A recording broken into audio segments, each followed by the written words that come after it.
นาราพระองค์ได้มาวางขันเสด็จดับการปรินิพพานสารมโนทยานเป็นพระองค์ปางจะปรินิพพานที่กุสินาราเป็นที่สำคัญที่เราได้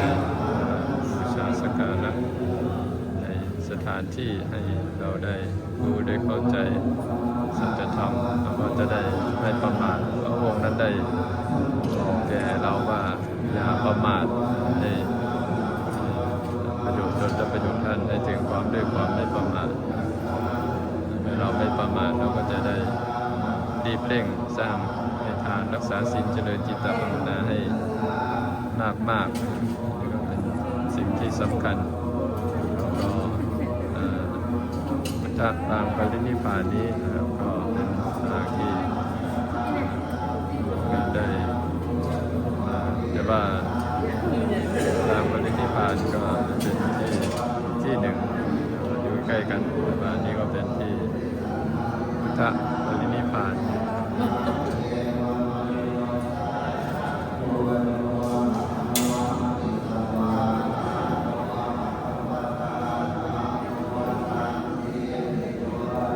รอยพระบาทเรายังบวมเต็งในการที่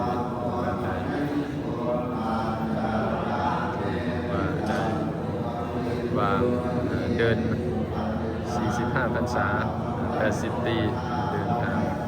ตลอดเวลา45 พรรษาผมก็ทำงานตอนเรียกว่าเป็นผู้ที่ทำงานหนักเช้ามาก็เข้าสมาบัติดูว่าใครจะได้บรรลุธรรมก็เสด็จไปโปรดแล้วก็ไม่มีก็เสด็จไปบิณฑบาตแล้วก็บ่ายมาก็แสดงธรรมแก่พระสงฆ์พระสิกาค่ำมาก็แสดงธรรมแก่ภิกษุนะครับดึกมาก็แสดงธรรมแก่เทวดาดังนั้นก็ถือว่าพุทธกิจ45 พรรษานั้นก็ถือว่าทำงานมากจะได้มาวางธาตุวางขันธ์ที่ตรงนี้ก็ไม่ธรรมดาดังนั้นเราก็จะได้เห็นความสำคัญกว่าจะได้สิ่งดีๆสิ่งให้มันโปรดพุทธบริษัทได้ก็ใช้เวลาจำนวนมากนั้นเราก็จะได้เป็นผู้ที่มีความรีบเร่งขนขวายสร้างสิ่งที่ดีๆให้เป็นที่พึ่งของตัวเองได้เราอย่าไปพึ่งอย่าไปทำในสิ่งที่มันเสียประโยชน์สิ่งที่มัน